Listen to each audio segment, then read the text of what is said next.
kujitetea kwa kadri ya ile thamani uliyotumia kujenga, kufanya, kuishi, kushikilia, kutenda maelekezo na yale mambo ya kiroho ya Mungu, kufanya mambo ya utumishi labda ulionao, unabii ulionao, walimu ulionao, sijui uchungaji ulionao, ile misingi ya kiroho ambayo umekuwa nayo, unayoendelea kufanya kazi ya Mungu, ndio inakuweka katika nafasi ya kujua ulitenda jambo jema au baya mbele ya hukumu. Hawa sio watu kwamba wanahukumiwa wale ambao wamefanya mabaya au wamefanya mazuri, basi kwamba ni kuna wale ambao waovu na wale hii ni hukumu ya watakatifu. Ukianza kusoma hapo nyuma utaona anaongea na watu ambao wamechaguliwa, labda tutaona hapa mbele kwa kadri mtu alikuwa amepewa, amechaguliwa na Bwana, ni mtumishi wa Bwana, amepewa namna ya kufanya, lakini amefanyaje, ni vyema au vibaya, tutaona, tutajifunza hapa mbele pia. Ndio tunapata kujua kwamba kuna wakati tutadhihirishwa katika kiti cha hukumu cha Yesu, na tukishadhihirishwa hapo, tukifikishwa hapo, kila mmoja atapokea hukumu yake, na hukumu yake ni ile kazi yake inapimwa. Ikipimwa, ikionekana ilikuwa njema, kwamba imesalia kwa moto ule ambao utapima, basi huyu mtu anapata thawabu yake, lakini hajasalia anapata hasara, na hasara yenyewe it's like going through fire. Ni maumivu makali, kwamba ulifanya kazi bure, ulijituma bure. Utajuaje unafanya kazi bure? Unaelewa unafanya kazi kwa yani, kwa mfano wewe ni mwinjilisti, unafanya kwa ulegevu. Wewe mwimbaji, unafanyaje? Uko sahihi katika njia zako? Ile mizigo mizito ile umeiacha inayokutinga, sasa hivi unasema hii kazi ya Bwana mimi nitaenda siku nyingine. Kuna watu tunajifahamu, tuna dhambi zetu zile. Dhambi gani? Mtume Paulo anasema iache, ishushe, weke kando, ili uweze kupiga mbio. Unaelewa kabisa sasa hivi unafanya nini, unaelewa.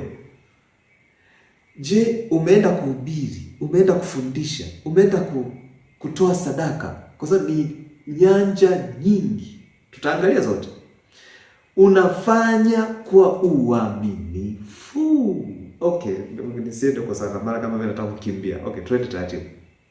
Kwa tunaona tusiweze kujitetea hapa. Kuna watu wanajitetea. Unajua tumesoma hivi au nimepita, kwa sababu kuna watu tunajitetea. Tunajificha kwenye migongo ya watakatifu wengine kama kina Mtume Paulo, kwamba katika thawabu zao tunasema Yesu amekwisha niokoa mimi, nitaingia mbinguni, nitavikwa taji, nitafanya nini. Tunaelewa tunachoenda kufanya. Tutafika hapo juu. Ndio taratibu. Okay. Hebu tuone hapa. Tuone kitabu cha Warumi sura ya 14 ya 12 inayoeleza kuhusu kutoa hesabu. Warumi 14 ya 12 nasema, basi ni hivyo, kila mtu miongoni mwetu atatoa habari zake mwenyewe mbele za Mungu. Okay. Hapa inawezekana haijaongea vizuri. Hebu tuone kitabu cha Kiingereza hapa. Romans 15 verse 12. So then each of us shall give account of himself to God. Unaona hii inasema vizuri kidogo tofauti na hapa inavyosema basi ni hivyo kila mtu miongoni mwetu atatoa habari yake mwenyewe mbele ya Mungu. Hapa Mtume Paulo alikuwa anawaendelea kwa shauri watu, wana wa Mungu. Sio wale watenda dhambi. Hawa ni watu waliomkubali Yesu, waliomkiri Yesu kama Bwana Mwokozi wa maisha yao, wameokoka na wanampenda Mungu, wanaishi na wana injili, wanafanya nini? Walikuwa wanahusudiana hapa juu, wanasemana na nini na nini. Lakini Mtume Paulo akaanza kuwaonya kwamba wewe kwa nini umseme mwenzako? Na kwa nini ufanye hivi? Na kwa nini hivi? Kwa sababu unafanya hivi bure, kila mmoja atakwenda kuitoa hesabu yake. Imani ya mtu usipime, jambo la mtu usilipime. Alikuwa anaeleza hiyo sio kazi yako, mwenye hiyo kazi ni mmoja, naye ni yule aliyeketi katika kiti cha hukumu. Sio mwingine, ni Yesu Kristo mwenyewe ambaye ataipima kazi ya kila mmoja. Na anasema, na akasema basi ni hivyo kila mtu miongoni mwetu atatoa habari zake mwenyewe mbele za Mungu. Hapa naeleza vizuri. In English it says so then each of us shall give account of himself to God. Each of us shall give account of himself to God. Nitaitolea hesabu ya yale mambo unayofanya. Nitatoa hesabu ya yale mambo uliyofanya kwa Mungu. Sina haja ya kujieleza, sina haja ya kutaka kuonekana, sina haja. Kama kuonekana, nionekane mbele za Mungu. Kama ni nini, basi iwe mbele za Mungu na sio mbele za watu au mbele ya binadamu. Tunaelewana wapendwa katika Kristo? Na nafikiri tunaelewana. Yaani baada ya, unajua kuna ile neno Yesu anasema atabagua mbuzi na kondoo. Kwamba kondoo walio upande wa kushoto na mbuzi walio upande wa kulia na mbuzi walio upande wa kushoto, ninyi nendeni mbinguni, ama katika uzima wa milele, ninyi nendeni katika moto wa milele. Baada ya kubagua hivyo, sasa hawa wamebagulia, hawa wanachukuliwa, wanaingizwa ndani. Ndio wakati wa hukumu, na inatolewa hukumu ya watakatifu. Umefanya nini? Kwa nini? Kila mmoja anapewa uwezo wake, anapewa kipawa chake, anapewa karama yake. No, si karama. Thawabu ni sawa, na pia ni sawa, ni karama, uwezo. Unajua tutaona huko mbele kote. Uwezo, kila mmoja atakuwa na muonekano wake, namna yake. Huyu atang'aa sana, huyu atakuwa hivi, huyu atakuwa na uwezo wa kupotea na kila mmoja atakuwa na namna ya ajabu ya kushangaza. Tutaelewana mbele. Twende taratibu. Kama una swali uliza, kama una jambo la kuongea toa comment hapo, nitaona kisha nitatolea ufafanuzi. Lakini pia unaweza kanitafuta katika namna nyingine, platforms zingine za mawasiliano. Okay. Tusome kitabu cha Mathayo tuone hapa. Tuone wale ambao walipewa talanta. Maana ni mfano wa mtu atakaye kusafiri. Aliwaita watumwa wake, akaweka kwao mali zake. Akampa mmoja talanta 5, na mmoja talanta 2, na mmoja talanta 1, kila mtu kwa kadri ya uwezo wake, akasafiri. Okay, nataka ushike hili neno. Alimpa mmoja talanta 5, akampa mwingine talanta 2, akampa mwingine talanta 1, kwa kadri ya kila mtu kwa uwezo wake. Tukumbuke kuna neno nasema hivi, hii ni katika kitabu cha Wafilipi 4:19 ukisoma. Mungu ana utajiri wake. Kwa kadri ya utajiri wake anatukirimia. Kwa kadri ya utajiri wake. Lakini sasa hapa huyu Yesu anatoa mfano, anasema kila mmoja alimpa kwa kadri ya nini? Uwezo wake. Kwa Mungu ni tajiri wa kila namna, wa kila kitu, wa kila uwezo, wa kila nguvu, wa kila namna. Na ukisoma vizuri hapa tunaona talent ndio hizi talent. Lakini mbele huko inaendelea kama fedha. Okay. The powers, nini. Ila kila mmoja alimpa kwa kadri ya uwezo Mungu alioona huyu mtu ana uwezo fulani. Akampa. Watu tuone hapa. Kwa akampa kila mmoja kwa kadri ya uwezo wake. Mara yule aliyepokea talanta 5 akaenda akafanya biashara nazo, akachukua faida talanta nyingine 5. Okay? Vile vile na yule mwenye 2 naye akachukua nyingine 2 faida, naye akaenda akafanya biashara. Zingatia hilo neno biashara. It's business my brother, it's business my sister. Ni biashara. Okay. Sio biashara unafikiria. Tunasikia mtu akisema jambo, tunasikia it's none of your business.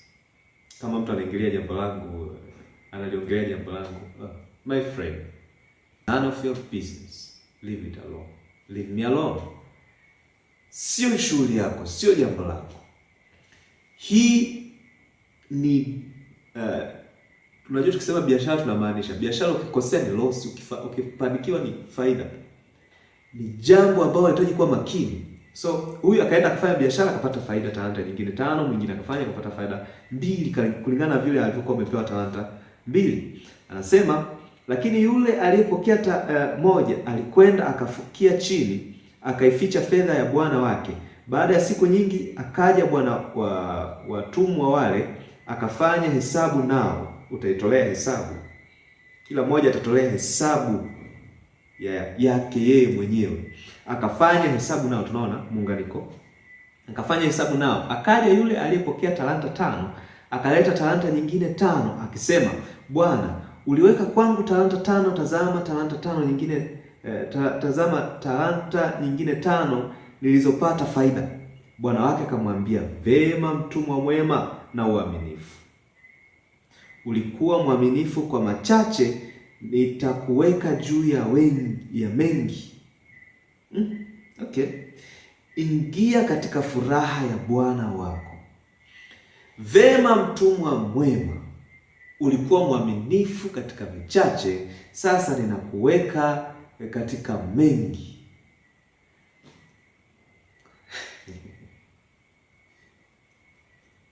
Okay. Si tunaelewana kwamba Mungu amekupa kitu na anataka ukifanya, na umekwisha kifanya, unakitolea hesabu. Yaani unajua kuna wengine wanasema mimi sijui, Mungu anajua tu udhaifu wangu, mimi nafanya tu, Mungu mwenyewe anajua jinsi atakavyo. Sio Mungu anajua. Sikia, huyu mtumwa anaelewa nimepewa talanta hii, anaelewa nimepewa karama hii, anaelewa mimi ni mchungaji, anaelewa mimi ni mwalimu, anaelewa mimi ni mwinjilisti, anaelewa mimi ni rais, anaelewa mimi ni waziri, anaelewa mimi ni polisi. Hiyo ni talanta. Anaelewa mimi ni, unaelewa wewe ni nani katika nafasi uliyopewa. Wewe ni baba wa familia, wewe ni mama wa familia, unaelewa ulichopewa. Hicho ulichopewa unaweza kukiongeza, kukiboresha, kukitunza, kustahimili mikiki yake. Unaelewa. Huyu anasema umenipa hizi kadhaa. Nichukulie mfano wa mtu mwenye karama, labda mwenye karama sijui ponyaji, sijui labda kufungua, karama ya miujiza. Chukulie mfano wa huyu. Bwana, ulinipa karama ya muujiza, nimekwenda nimefanya miujiza kadhaa na nimekuletea faida kadhaa. Kuna watu hawajui wanachokifanya, hawajui wamemletea Mungu faida kiasi gani, hawajui. Mungu anataka ufahamu kile unachokifanya na umletee faida kwa kadri ya vile ambavyo amekubariki, kwa kadri ya kipawa na talanta ambayo amekupa. Hapa anasema vyema mtumwa mwema.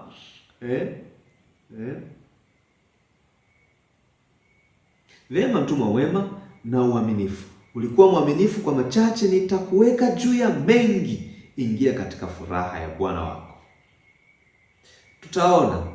Tutaona hapo mbele. Kuna watu mbinguni watapewa vitu vya ajabu. Kuna watu watapewa mihimili kama nguzo. Okay, nisiende huko mbali kwanza.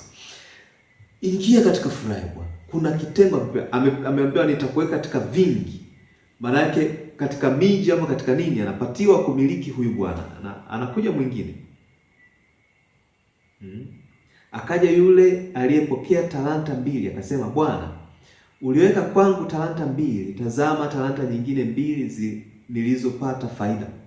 Bwana wake akamwambia, vema mtumwa mwema na uaminifu. Ulikuwa mwaminifu kwa machache, nitakuweka juu ya mengi. Ingia katika furaha ya Bwana wako. Naye akaambiwa vile vile. Akaja na yule aliyepokea talanta 1. Sikiliza. Huyu aliyepokea talanta 1 sio mwenye dhambi. Sikia vizuri. Watumwa ni hawa watatu. Mtumwa huyo wa kwanza kulingana na uwezo wake amepewa talanta 5. Mtumwa huyo wa pili kulingana na uwezo wake amepewa talanta 2. Mtumwa huyo wa tatu kulingana na uwezo wake amepewa talanta 1. Ni watumwa wote, ni watumishi wote wa Bwana, ni wateule wote waliochaguliwa na huyu Bwana, wakapewa hizo talanta. Lakini huyu sasa aliyepewa talanta 1, akaja yule aliyepokea talanta 1 akasema, Bwana, na alitambua ya kwamba wewe mtu mgumu, wavuna usipopanda, wakusanya usipotawanya. Basi nikaogopa, nikaenda nikaficha talanta yako katika ardhi. Tazama, unayo iliyo yako. Yaani Kwanza kamlopokea bwana wake maneno magumu. Hivi unajua watumishi wa Mungu sisi, Mungu atusaidie. Mimi najipima katika neno la Mungu ili niwe bora. Sijui kama unajipima katika neno la Mungu ili uwe bora. Mimi sijui. Ila mimi najipima. Na ninasema haya ili tujipime pia. Hivi tuko bora? Kuna wakati Mungu anatuamini katika jambo, lakini mambo tunayoyazungumza yanamfanya Mungu ajisikie vibaya. Yanamfanya Mungu aone ni nini hasa. Ndo hapa namjibu huyu. Bwana wake akajibu akamwambia, wewe mtumwa mbaya na mlegevu. Ole wake afanye kazi ya Bwana kwa ulegevu. Mtumwa mbaya na mlegevu. Okay, tunaanza kuona ubaya huyu mtu. Ulijua ya kwamba navuna nisipopanda na kukusanya nisipotawanya. Basi ilikupasa kuiweka fedha yangu kwa watoao riba, nami nikija ningalipata iliyo yangu na faida yake. Oh my God, oh my God. Okay, unajua ngoja niseme kitu kimoja ambacho ni dhahiri, ambacho nilikuwa namwambia hapa. Ungeiweka kwa mtu anayetoa riba. Kwa mfano, Yesu kuna tutaona huku mbele baadaye sana. Ila ngoja nianze kutolea hapa mfano ili tuweze kuenda sawa. Kuna vitu ambavyo vinahamishika. Kuna vipaji ambavyo vinahamishika. Kwa mfano, Yesu alikufa msalabani tufanyike haki. Yeye ni mwenye haki, hatukuwa na haki. Baada ya kumpokea tumefanyika haki kwa ile haki aliyehesabiwa yeye. Imehama. Na kuna sehemu Biblia inasema, tutasoma hata huko baadaye nafikiri, kwamba mke mwenye haki akikaa na mtu ambaye haipo haki, anaweza kupokea ile haki ya mke wake. Yaani mume hajui mambo ya Mungu, lakini anaweza kapokea kutoka kwa mke, akabadilishwa, akapata haki, akapata neema ya Mungu. Mume anaweza kuwa ni mwenye haki, mke sio mwenye haki, lakini mke anapata haki kupitia mumewe mbele za Mungu. Watoto sio wenye haki, lakini ni mzaliwa wa mtu mwenye haki, anapata neema. Tutaona huko mbele. Sasa nataka kusema nini? Kaweke kwa watu wenye riba. Mwenye riba ni mtu yupi? Mwenye riba ni mtu anaweza kumletea Bwana faida. Amesema hivyo yeye. Tambua kuna makanisa, kuna nini, watumishi wa Mungu mbalimbali. Labda nichukulie mfano wa kanisa tu nisipoteze muda.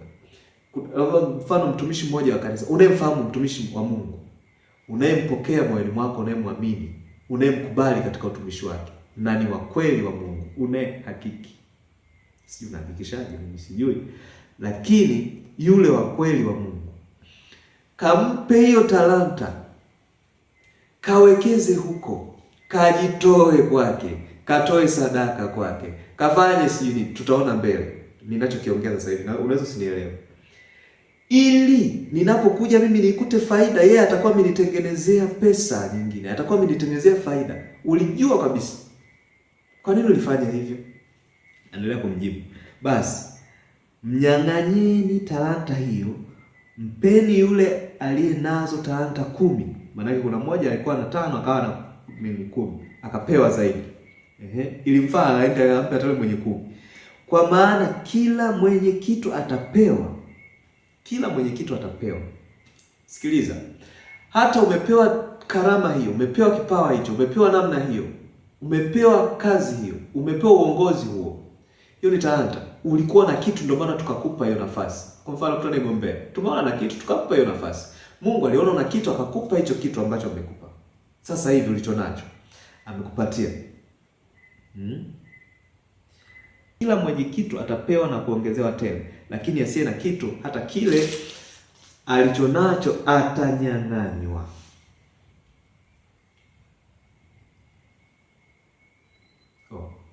Mtumishi wa Mungu, mwana wa Mungu,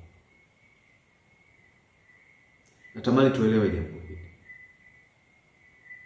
Natamani tuelewe kwamba kuna wakati wa kutoa hesabu, lakini kwa kadri ya vile ambavyo Mungu alinibariki. Ni tajiri. Huo tajiri Mungu amekupa. Ni mwinjilisti, ni mwanasifa, una sauti nzuri. Wewe nisongee tu mwana sifa. Unajua ukiongea mwana sifa na wabagu watu. Una sauti nzuri, unamwimbia nani? Hicho kitu umempa nani? Hicho kitu umekiweka kwa nani? Unafanya kwa ajili ya nini? Kwa ajili yako mwenyewe? Kuna watu wana sauti nzuri, angalia anamwimbia nani? Hivi unafikiri cha kwako mwenyewe? Hivi unafikiri upo duniani kwa makusudi gani? Naongea hata na wewe ambaye mtu ambaye humjui Mungu kabisa. Unajua Mungu amekuweka duniani na kusudi na wewe. Unajua hiyo kipawa unaitumia kumfanya kazi za shetani, ya kufanya kazi mbovu. Hicho kinywa, hiyo namna yako ya kuzungumza. Kumbe ilikupasa kuwa mwinjilisti. Seme neno la Mungu. Lakini unajikawilisha, tutaona hapa mbele. Unajikawilisha mwenyewe kuyaandaa yale ambayo utapokea thawabu. Umeweka mahali ambako hakuzalishi kitu ambacho Mungu amekiweka ndani yako. Hakileti faida kwa Mungu. Kinaleta faida upande gani? Kwa sababu kama hakileti faida kwa Mungu, kina upande kinachopeleka faida. Unakitumia hicho kipawa kwa manufaa yako mwenyewe. Unajua kuna watu wengine wakubwa wa Mungu wanatumia kipawa hicho unajua wengine wana jina tu. Jina lake ni kubwa sana. Unatumia jina hilo kwa manufaa yako wewe na sio kwa ajili ya ufalme wa Mungu. Umekwisha kupata thawabu yako, neno la Mungu linasema. Umemaliza. Duniani umekwisha kuipata. Hivi sijui kwa tunasomaje maandiko ya Mungu. Kama ninafanya jambo na halimletei utukufu Mungu, nimekwisha pata thawabu yangu hapa. Kama ninamtumikia Mungu, ninatafuta masifa katika ile utumishi ambao Mungu amenipa, ninaitafuta thawabu yangu hapa. Na nimeshaipata. Yesu anasema wamekwisha ipata thawabu yao hao watu, msihangaike nao. Lakini nini? Fanyeni kwa kumpendeza Mungu. Unafanya kwa kumpendeza Mungu, unafanya kwa kumpendeza binadamu, unafanya kama umempendeza mwanadamu akakulipa, umekwisha pata thawabu yako. Mbinguni 0. Nafikiri msingi ambao nimeweka tunaelewa. Nimeanza mwanzo kuonesha kwamba kuna thawabu na kila mmoja atatoa hesabu. Kwa sababu fundisho la kwanza na somo la kwanza nimetoa lilikuwa kama linachokoza fikra na mawazo yetu kwamba mbinguni hatutafanana. Je, mbinguni tutafanana? Kama linachokoza mawazo yetu. Na nikauliza, sema kama kuna jambo unalielewa. Sasa hapa najenga msingi tuelewe kile ambacho nilikuwa nakisema. Umepewa vipawa na Mungu, umepewa neema na Mungu, lakini je, ni kwa ajili ya sifa na utukufu wa Mungu? Unafanya kwa ajili ya nani? Na si kwa ajili ya Mungu, ni kwa ajili yako tena wewe mwenyewe. Huko mbinguni. Twende taratibu, tutaona hapa. Tuone hapa. Hebu tumalizie hapa kwa somo la leo. Tumalizie hapa. Napenda sana hapa. Na hapa nafikiri tutaelewa, tutaanza kuelewana. Na wengine mnanielewa vizuri. Nafikiri huyu sasa tutaelewana. Okay. Tusome kitabu cha Marko sura ya 10 aya ya 17 hadi 27. Inatueleza vizuri hapa. Hata alipokuwa akitoka kwenda njiani, mtu mmoja akaja mbio, akampigia magoti, akamuuliza, "Mwalimu mwema, nifanye nini nipate kuurithi uzima wa milele?" Yesu akamwambia, "Kwa nini kuniita mwema? Hakuna aliye mwema ila mmoja, ndiye Mungu. Wazijua amri: usiue, usizini, usiibe, usishuhudie uongo, usidanganye, waheshimu baba yako na mama yako." Akamwambia, "Mwalimu, haya yote nimeyashika tangu utoto wangu." Yesu akamkazia macho, akampenda, akamwambia, "Umepungukiwa na neno moja. umepungukiwa na neno moja. Ukisoma kitabu cha Mathayo sura ya 19 aya 16 hadi 26, hii sehemu anasema hivi, hapa tunaona umepungukiwa na neno moja, lakini kule tunaambiwa ukitaka kuwa kamili. Kwa Biblia ya Kiingereza inasema if you want to be perfect. If you want to be perfect. Shika hayo maneno. Umepungukiwa na neno moja. Hii kidogo inatuficha jambo. Kupungukiwa na neno moja maana yake hilo likikamilika ndo unaingia. Sikiliza vizuri hapo. Umepungukiwa na neno moja. Lakini kwenye Biblia ya Kiingereza inasema if you want to be perfect. Shika hayo maneno. Anasema hivi, enenda ukauze ulivyo navyo vyote, uwape maskini, nawe utakuwa na hazina mbinguni. Kisha njoo unifuate. Walakini yeye akakunja uso kwa neno hilo, akaenda zake kwa huzuni, kwa sababu alikuwa na mali nyingi. Hebu tuishie hapa kwanza, tuweze kuelezana vizuri. Kuna maswali hapa nataka niulize. Tunaomba tuwe pamoja sana hapa, mtu wa Mungu. Kwanza huyu jamaa mfanya biashara, nafurahi kwamba ni kijana na ni mwenye unyenyekevu, kwa kuwa amemkimbilia Bwana Yesu, akaenda kupiga magoti hapa tunaambiwa. Akamwambia, mwalimu, eti nifanye nini nipate kurithi uzima wa milele? Anaelewa kwamba kuna uzima wa nini? Wa milele. Na yeye anaelewa kwamba anaweza kuurithi. Lakini sasa, Yesu, nimesikia habari zako, unafundisha, unaweka wazi vitu, na wewe naamini ni mwana wa Mungu na ni Mungu unatufunulia hivi. Nafikiri mawazo yake najaribu kuyatafakari. Na ndio maana unajua mtu ambaye anajimimina hivi kwa mtu ni kwamba anamwamini na kila anachosema ni sahihi kabisa. Kwa anategemea kusikia neno sahihi kutoka kwa huyu Yesu. Lakini Yesu anamwambia, Bwana, kinachokufanya uende mbinguni, shika amri. Unazijua amri? Yesu anamtajia zile amri. Na huyu bwana anamwambia, mwalimu, hizo nimezishika tangu mtoto wangu. Sikia kitu cha ajabu hapa. Kitu cha ajabu hapa kidogo. Yesu akamkazia macho, akampenda. Oh my God.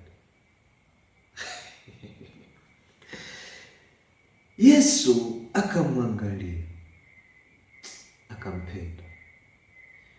Wewe umeelewa nini hapa? Hebu niambie, umeelewa nini? Okay, nilichoelewa mimi. Yesu akamwangalia kwa kuwa na macho ya kuona maisha ya mtu. Akaona huyu ndugu anachokisema sahihi kabisa. Na kwa kweli ameshika amri za Mungu, amekuwa mwaminifu katika kutekeleza mapenzi ya Mungu. Mwaminifu sana. Okay. Yesu akampenda. Tangu awali Wayahudi wanafundishana namna ya kurithi uzima wa milele. Na wanafundishana, wanaonyana tangu mapema, tangu kipindi cha Musa. Wanaonyana, wanaelekezana. Na walikuwa na tumaini la kurithi mji ule kama Ibrahim. Tutaona huko mbele pia. Kama Ibrahimu alivyokuwa na imani na hata hakuweza kuingia kwenye nchi ile ambayo Mungu amemwahidia, lakini alikuwa na tumaini hata mauti yake. Walikuwa wanaishi kwa namna hiyo. Kwa walikuwa wanaelewa ataingia. Lakini ili kuingia huko, tunafahamu sisi hatuwezi kwenda mbinguni isipokuwa kwa njia ya nani? Yesu. Na Yesu ndiye alikuja kutukomboa tuweze kwenda wapi? Na alipokuja Yesu aliondoka na limbuko la kwanza kwenda mbinguni. Limbuko la kwanza ndo wale waliolala kabla ya Yesu kuja. Kwa hiyo hapo anaongea kina Abrahamu, anaongea kina nani. Wote watu wa Mungu. Alikuja akawa. Ndio maana tunaambiwa Yerusalemu miili ya watu waliokufa zamani ilionekana imefufuka, wakaenda baada ya Yesu kutoka nao. Baada ya kufufuka kwake Yesu. Haya, hiyo limbuko la kwanza. Limbuko la pili ni siko kufundisha haya. Okay.